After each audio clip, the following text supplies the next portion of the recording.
I got your wig, ho. Ha ha. You're mad. Miss Wig. I got your wig, ho. I got your wig, ho. Miss Wikiana.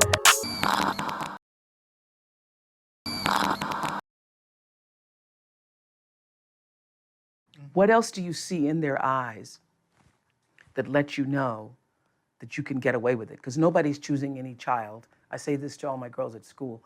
Nobody's choosing any child who has the confidence and the self-esteem and is going to, that they think is going to tell. Nobody's choosing anybody that they think is going to tell.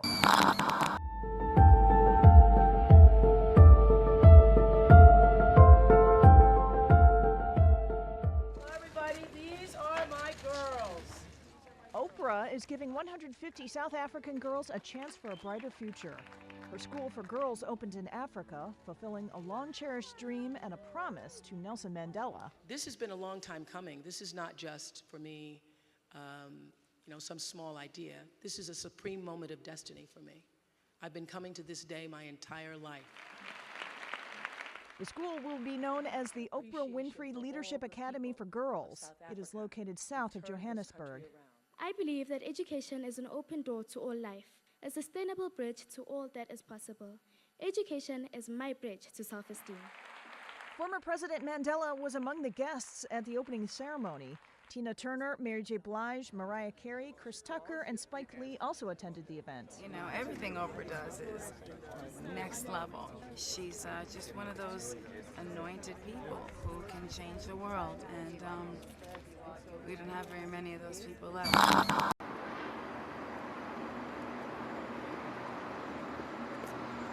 We arrested a former employee who was working at Oprah Winfrey Leadership Academy for Girls.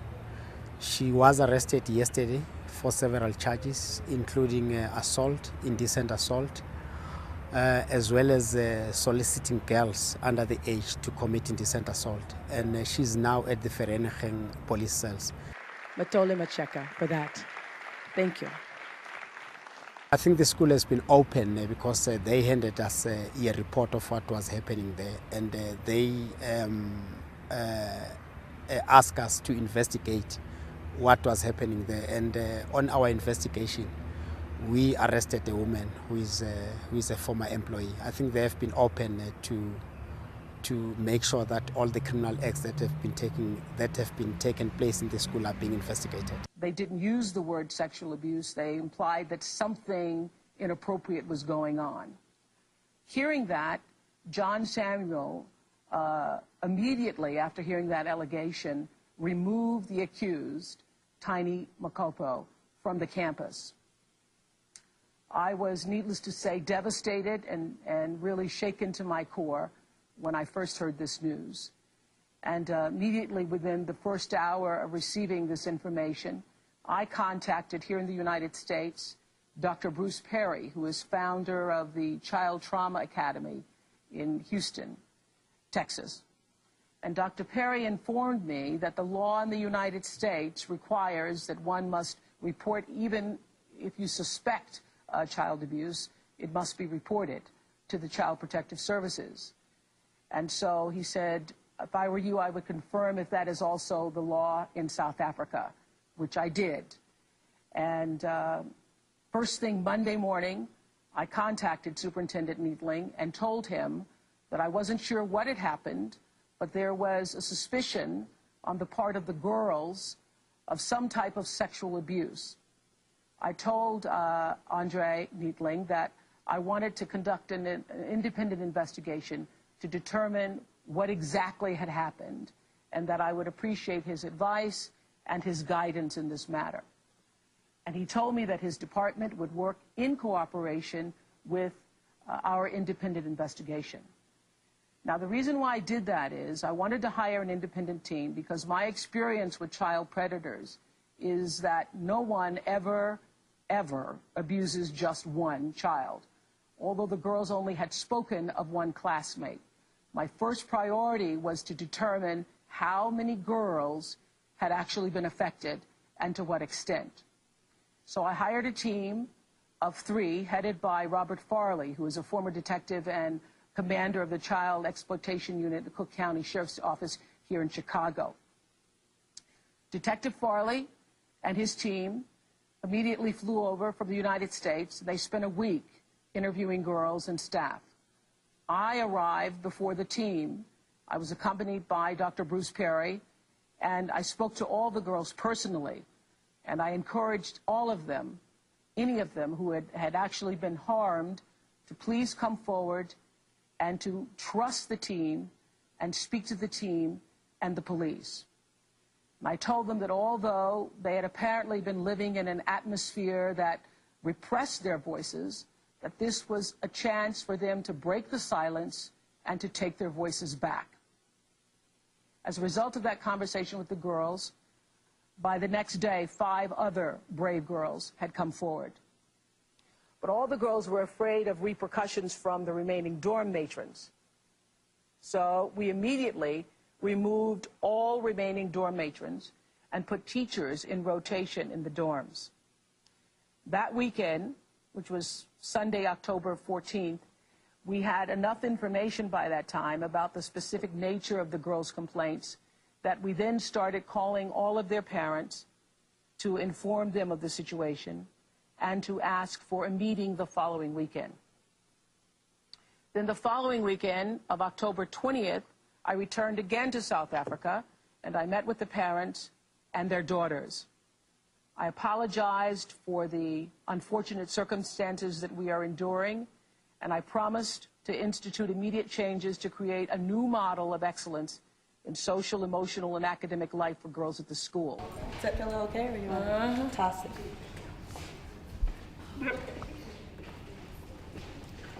Hi, how are you? I'm Dennis. Hi, Dennis. If you now seize the opportunity, and that's why this is such a victory. Tomorrow, you will hear me doing the dance because it's a victory celebration. It's a victory dance. We're taking the victory lap here for transformation and asset building for these girls. So every single girl's going to leave here with something greater to offer the world than her body. Well, let's see that you're from LA. There you go. Very nice. See you color. Very nice. Good. Good, good. Good. And when a girl is allowed to have value beyond her body, her family and her community begin to see her with an eye of respect and value for themselves.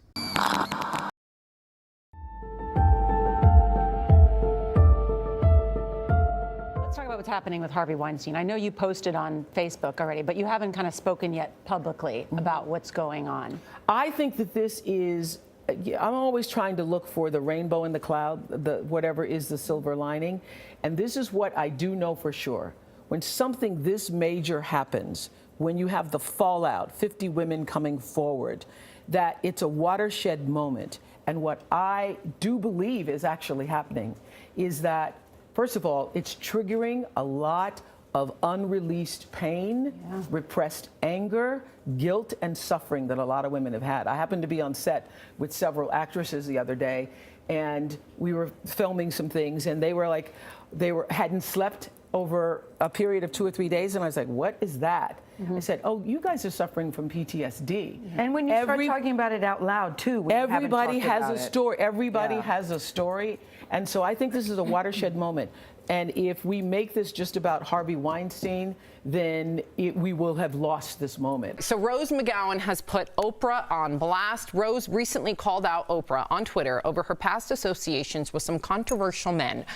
Rose wrote, quote, "From being pals with Harvey Weinstein to abandoning and destroying Russell Simmons' victims, she is about supporting a sick power structure for personal gain. She is as fake as they come."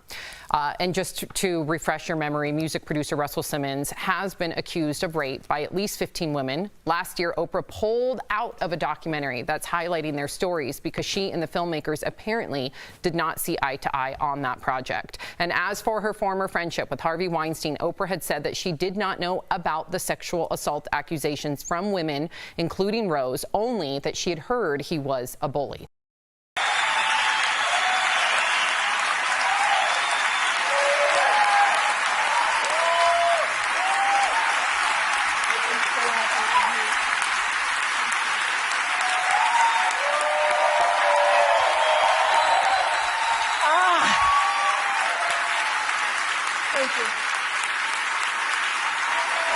Thank you. Thank you all.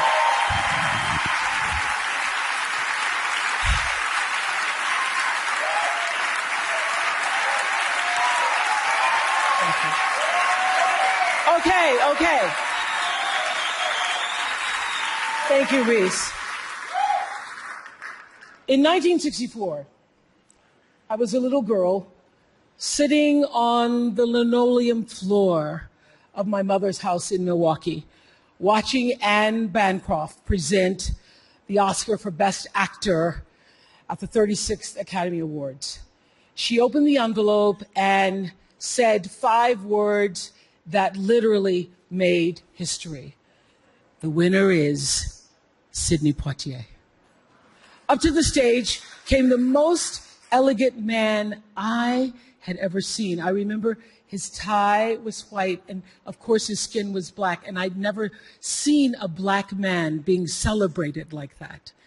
And I have tried many times to explain what a moment like that means to a little girl, a kid watching from the cheap seats as my mom came through the door, bone-tired from cleaning other people's houses.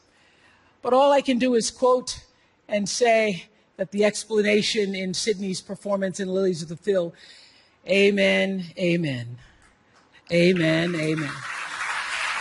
In 1982, Sidney received the Cecil B. DeMille Award right here at the Golden Globes, and it is not lost on me that at this moment, there are some little girls watching as I become the first black woman to be given the same award.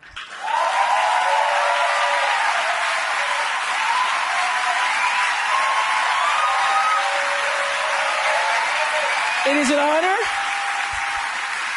It is an honor, and it is a privilege to share the evening with all of them, and also with the incredible men and women who've inspired me, who've challenged me, who've sustained me, and made my journey to this stage possible. Dennis Swanson, who took a chance on me for AM Chicago. Quincy Jones, who saw me on that show and said to Steven Spielberg, yes, she is Sophia in The Color Purple. Gail, who's been the definition of what a friend is, and Stedman, who's been my rock, just a few to name. I'd like to thank the Hollywood Foreign Press Association, because we all know that the press is under siege these days. But we also know that it is the insatiable dedication to uncovering the absolute truth that keeps us from turning a blind eye to corruption and to injustice,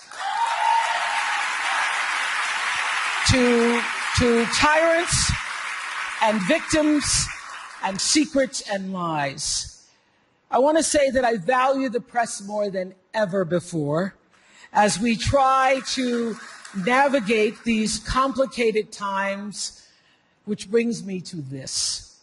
What I know for sure is that speaking your truth is the most powerful tool we all have. And I'm especially proud and inspired by all the women who have felt strong enough and empowered enough to speak up and share their personal stories.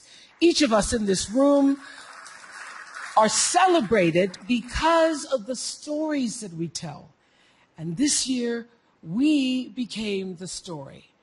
But it's not just a story affecting the entertainment industry.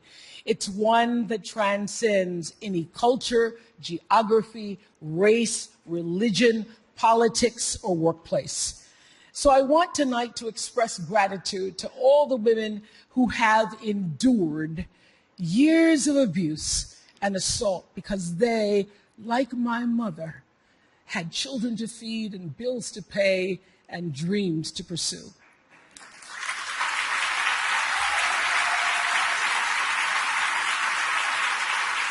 They're the women whose names we'll never know. They are domestic workers and farm workers. They are working in factories, and they work in restaurants, and they're in academia and engineering and medicine and science. They're part of the world of tech and politics and business. There are athletes in the Olympics, and there are soldiers in the military. And there's someone else, Recy Taylor. A name I know, and I think you should know too. In 1944, Recy Taylor was a young wife and a mother. She was just walking home from a church service she'd attended in Abbeville, Alabama, when she was abducted by 6 armed white men, raped and left blindfolded by the side of the road, coming home from church. They threatened to kill her if she ever told anyone.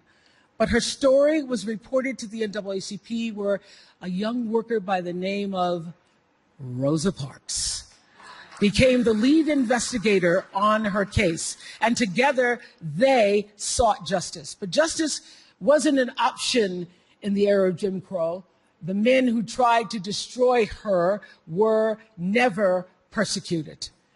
Recy Taylor died 10 days ago, just shy of her 98th birthday. She lived, as we all have lived, too many years in a culture broken by brutally powerful men. For too long, women have not been heard or believed if they dared to speak their truth to the power of those men. But their time is up.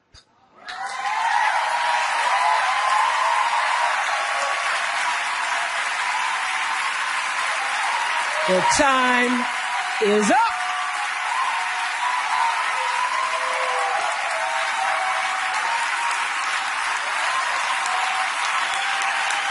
Their time is up. And I just hope that Recy Taylor died knowing that her truth, like the truth of so many other women who were tormented in those years, and even now tormented, goes marching on. It was somewhere in Rosa Parks' heart almost 11 years later when she made the decision to stay seated on that bus in Montgomery.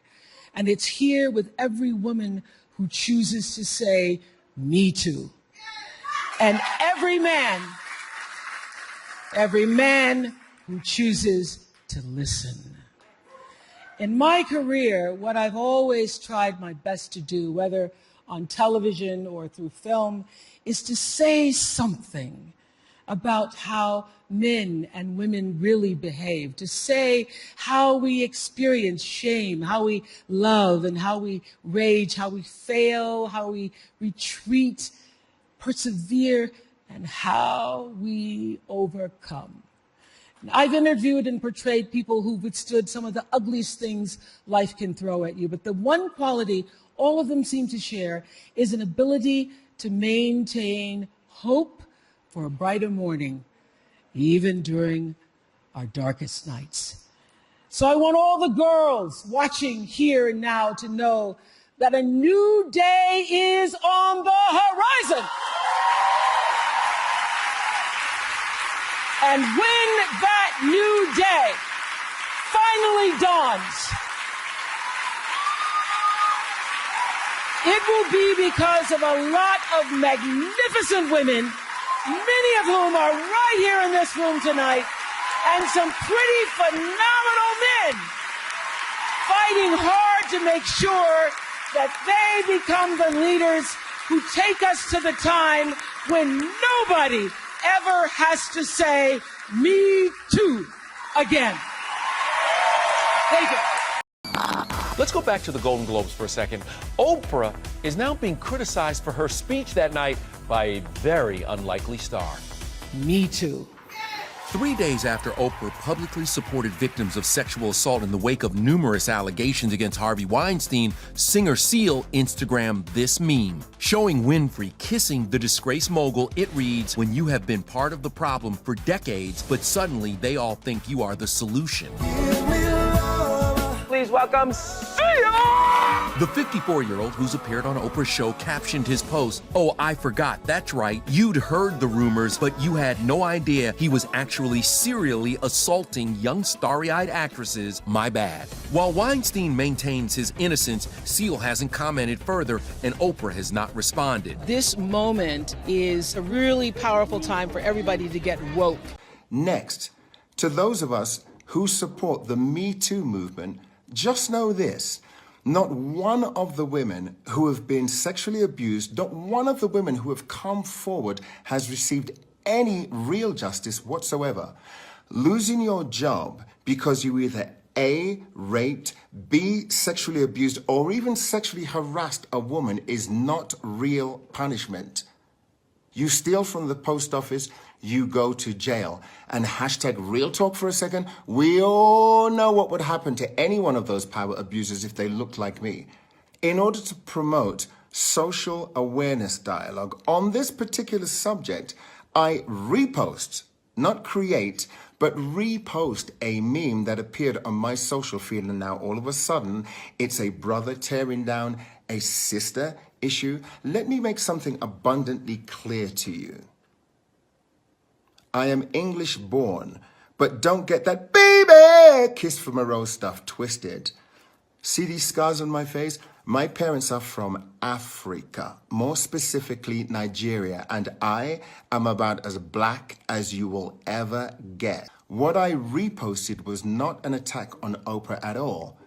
She just happened to be the person photographed with the pig in the picture. No, what I reposted was commentary on the hypocritical and double standard nature and behavior of Hollywood. And at this point, I am absolutely overwhelmed because he repeated so many times, "It's going to be good for you. I have something in mind for you. We're going to be in touch." And he was with people in which I admired dearly. He was with Naomi Campbell. He had Oprah Winfrey there with him, who entered the room and was swinging off his arm and just seemed like a very dear friend.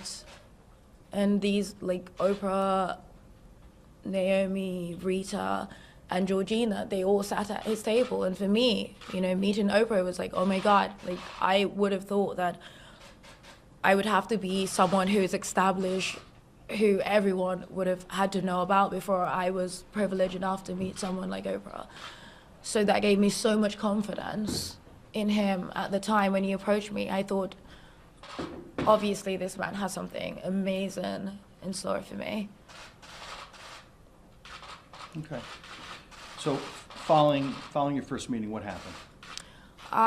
After meeting him, I then visited his London office where I spoke with his executive assistant, Vanessa Ford, who asked me quite a bit about my life, my background, and took notes and asked me to provide a show reel and a brief letter which she'll forward to Harvey, and he'll take a look at this. She also told me that when Harvey selects his girls, he'll have something in mind for them, or he might put them in a movie immediately. So I sent Vanessa a letter with a few images and my show reel, which she said she'd forward to Harvey Weinstein. Okay, so go on. So then what happened next? So then I went to Cannes in May 2014. And whilst I was there, Harvey Weinstein approached me in the Majestics, in the lobby.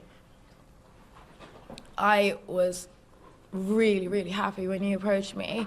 And I asked him, had he received my show reel? I had my iPad with me at the time. And he said to me he had not received, he hadn't received it. I told her everything in the sense of like he took advantage, he assaulted me, he forced me to do things with him that I wasn't comfortable with, and all these promises and how this has gone on for so many years, and it's like all the reassurance and it just made no sense. But And she was reassuring me, telling me that she's going to organize a meeting herself personally. And she said to me that Harvey may have not realized the impact in which he had on my life, because I explained to her my therapy sessions and how much it's broken my trust in the industry, because I've looked up to Harvey as such a powerful influence. And for me, like, meeting him was, you know, like, he was like everything. Now I feel stupid to put so much trust in him, but that's what I thought at the time. And the reason why I said nothing for so long, because I thought if I ever wanted an opportunity in this industry, how could I ever, small me, to speak of this man, to say he has been inappropriate with me. People would look at me as, who the hell is this girl to say this about this God or powerful influence who is able to make such amazing things take place. But so yeah, so she said to me I should write a letter to him, and she kept reassuring me that he's a good man and he's been so good to her, and I should put in a letter everything in which I feel, and she would ensure this letter gets to him. And it was at that point I thought, this man has so much walls built up around him, and I had no chance, and I just felt completely played. So I didn't write that letter because I felt like the show will, which I don't believe she passed on to him. Like the email she said she was going to send Charlotte to ensure Charlotte got in touch with me, she did not send to Charlotte. And this letter of closure in which she's asking me to provide, I felt again she was just saying whatever she needed to make me feel better. So I never thought I would ever be able to talk about this.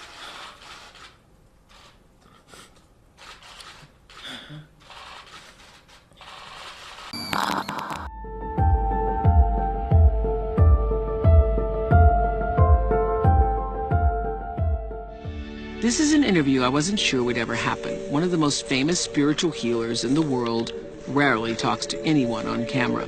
John of God agreed to sit down with me under a mango tree on the grounds of the casa. A group of his patients gathered to watch. John of God speaks only Portuguese, so Heather Cumming helped translate. Ready, guys? You describe yourself as a spiritual medium. What does that mean, a medium? Médium, eu sou espiritualista. As a medium, he's a spiritualist. He believes a great deal in God, and he practices this mission already 55 years. Born on a farm to a family who rarely had enough to eat, João Teixeira de Faria was the youngest of 6 children. His father was a tailor. His mother, a housewife who also ran a small hotel to make ends meet. João left school when he was 7 to work in his father's tailor shop. To this day, he cannot read or write. As a boy, João says he realized he was clairvoyant when he predicted a terrible storm that destroyed a neighboring village. This event began his journey as a spiritual medium. Are we all, in some sense, missionaries of God? Do we all have the possibility in our own way to be a medium for God? Todos nós somos médium. Everybody is a medium who practices good. And we are all children of God. And each person has their mission. Yes. The first time I saw it today, I was humbled by the experience. Ela disse quando ela viu primeiro as pessoas hoje, pouco, isso aqui pertence a você. Because a little bit of this belongs to you. A part of this belongs to you. How so? I don't understand. Because you are human.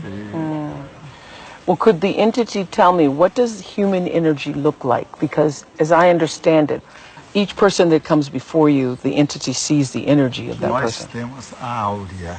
We have an aura. We have different colors in our aura. So human energy looks like colors? Sim. Yes. Várias cores. Various different colors. What does something like cancer look like when you see inside? Quando vê aranha, Sendo da vontade de Deus, não.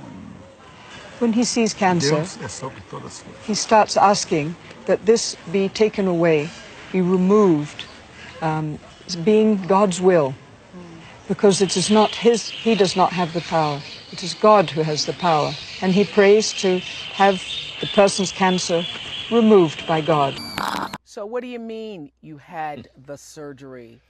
Well, I was as skeptical, but you know, when you have leukemia and someone Stay with me, people, because this is as woo-woo as It I is know woo-woo. I know how this sounds. This It is sounds woo-woo, like yeah. woo. It sounds crazy. So anyway, Raina Piskova calls me from down in Abidjan. Okay. She had the surgery. I had the surgery. Now the surgery, this is a guy who can do surgery to 1,000 people in a room at the same time. This is not. He is not somebody who does the surgery.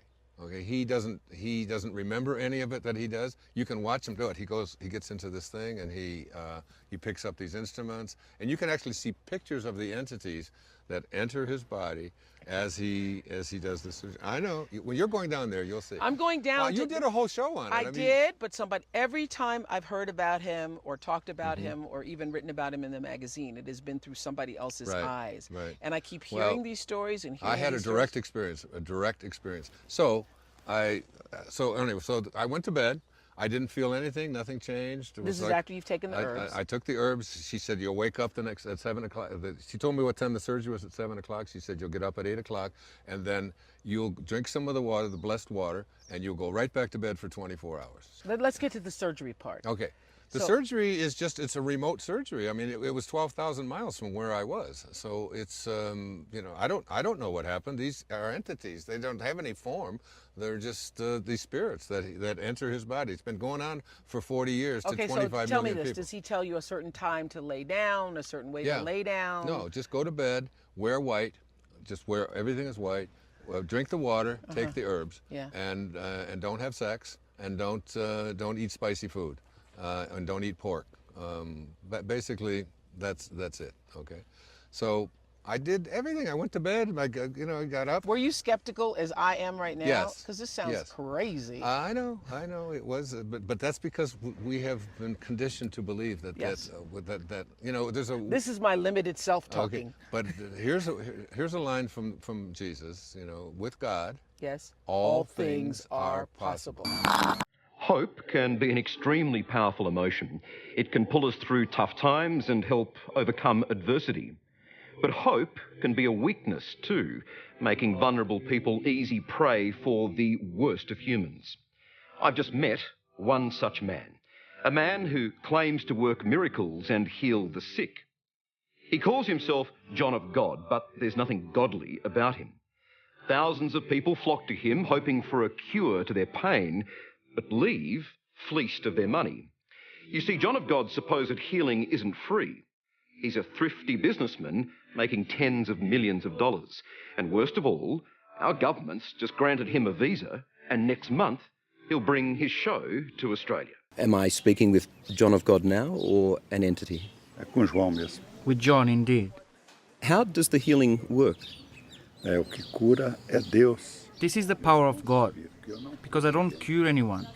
Who cures people is God. There is a big business around your spirit here. Is this more about money than it is miracle? These are questions that were in the list. Recent years, 2 deaths at John of God's compound warranted police investigations, but no charges were laid. And in 2010, US detectives investigated allegations of sexual assault allegedly committed by him. In this report from the Sedona Police Department, the victim states John Ferrier took her hand and placed it on his genitals. She also says he tried to pull down her skirt. Somebody is saying that John harassed sexually somebody while he was here in Sedona. Later, a friend of Mr. Ferrier's allegedly met with the victim, asking her to drop the complaint.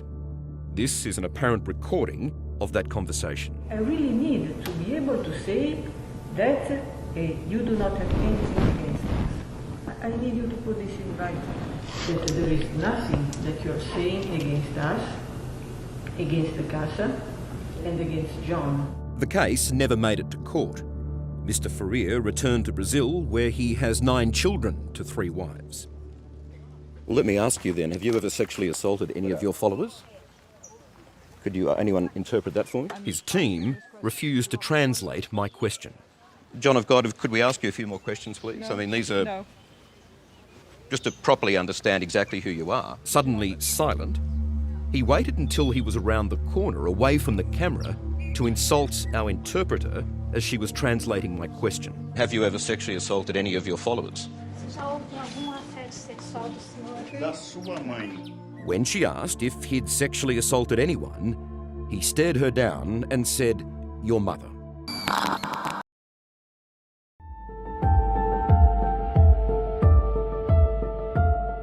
Where Oprah Winfrey and I have a problem is Oprah Winfrey called us up and she said my brother wanted to come on the show and talk about him molesting me, and he wanted to tell other parents how to look out for molesters.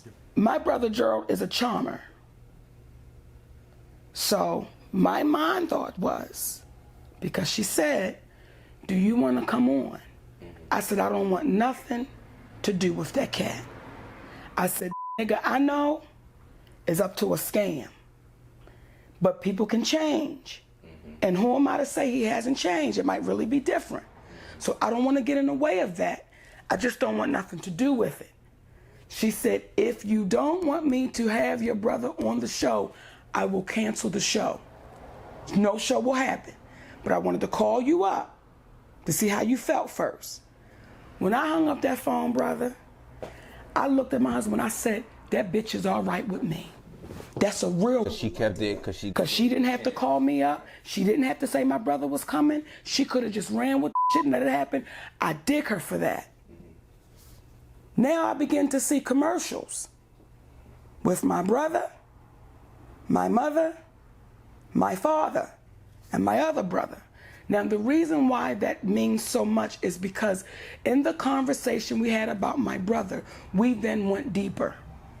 And we began to talk about our relationships with our mothers and our fathers. And I shared my relationship with her about my mother, as she shared hers with me, which I will never repeat because she shared it with me about her mother and father. It might be something she shared with everybody, but wanted to make me feel special. I don't know. Nonetheless, it was in our moment.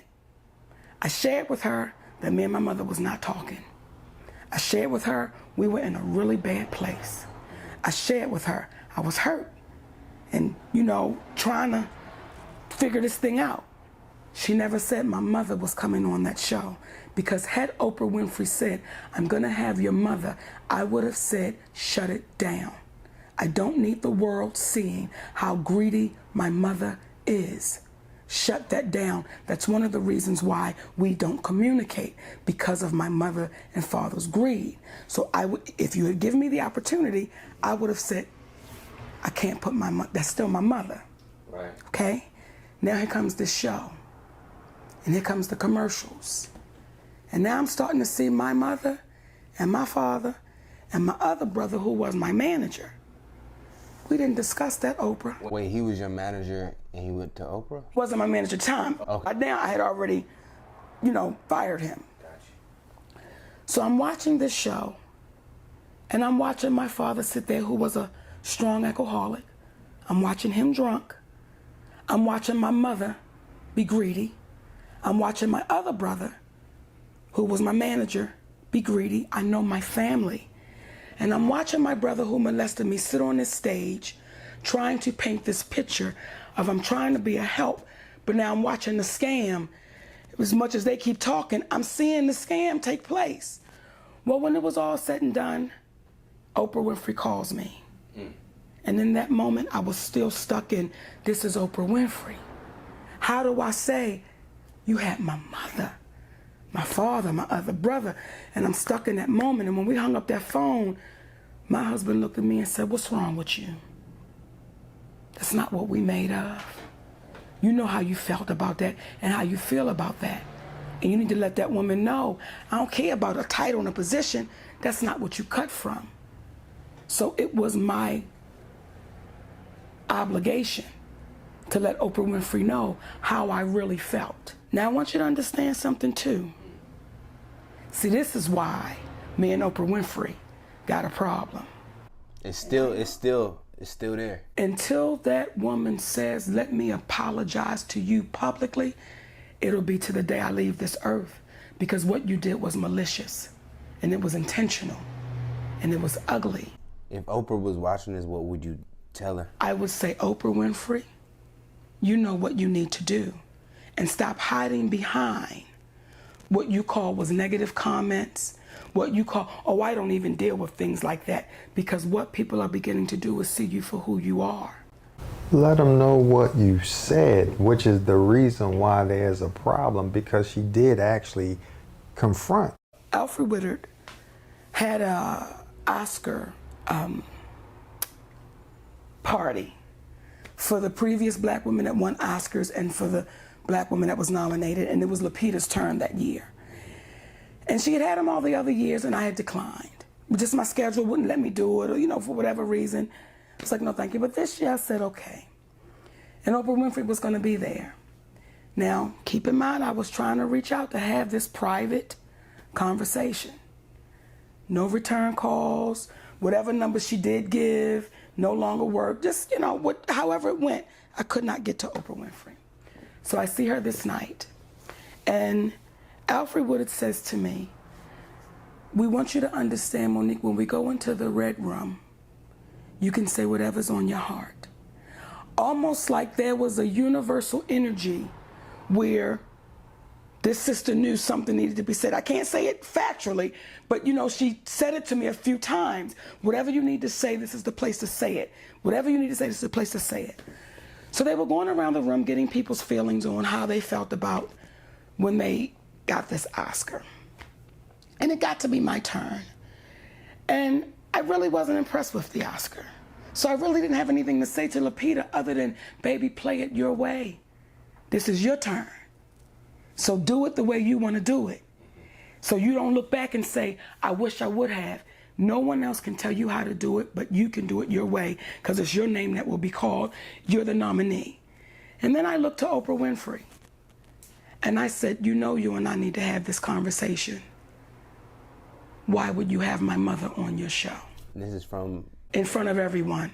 So for all the women that were there, the one thing, people can say I'm loud, they can say I'm tactless, they can say I'm overbearing, as Oprah Winfrey has considered me, but what they've never said is she's a liar. Ain't nobody ever said Monique is lying. So for all them women that was there that night, they know exactly what was said. And I said to her, how could you have my mother on your show? That's not what we discussed. And you don't understand what I've had to walk through since you've had my mother on your show. See, I got to deal with women coming up to me in the Walmart saying, Monique, your mama ain't shit.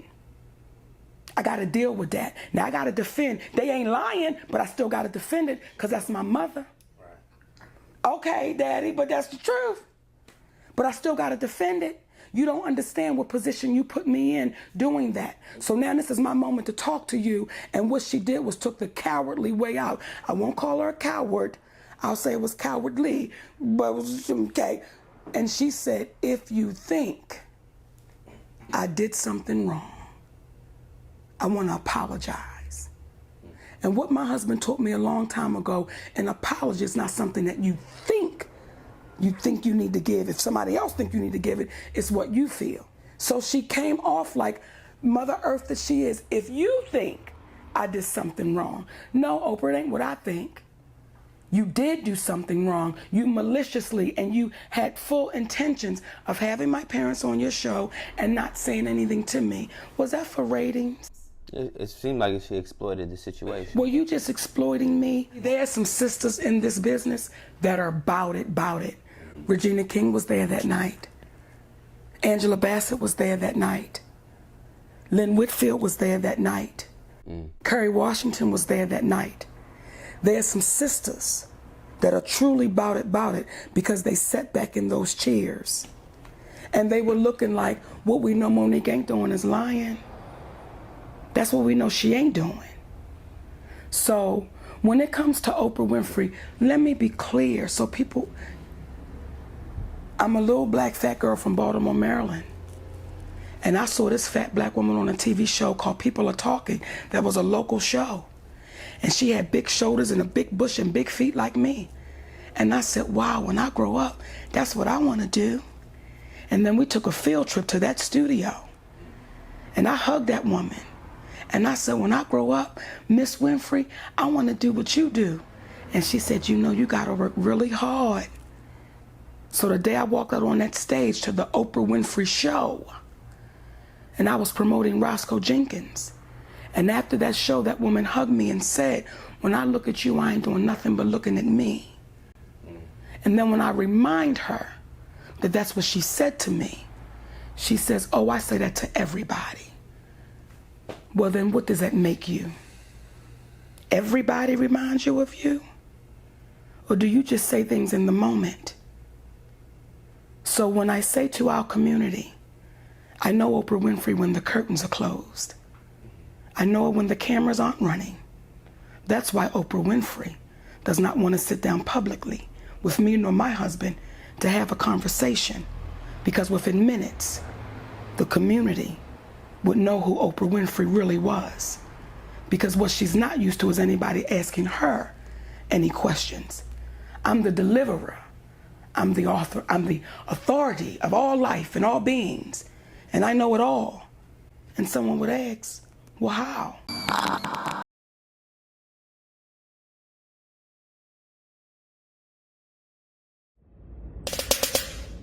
Ew.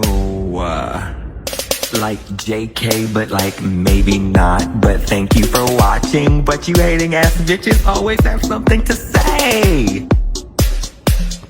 Hating ass bitch, but you're still watching my vids. What?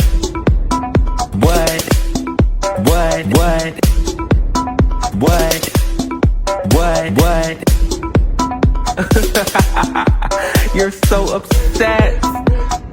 But that's like okay, because have a piece of bread, have a Xanax, relax, because I said what I said.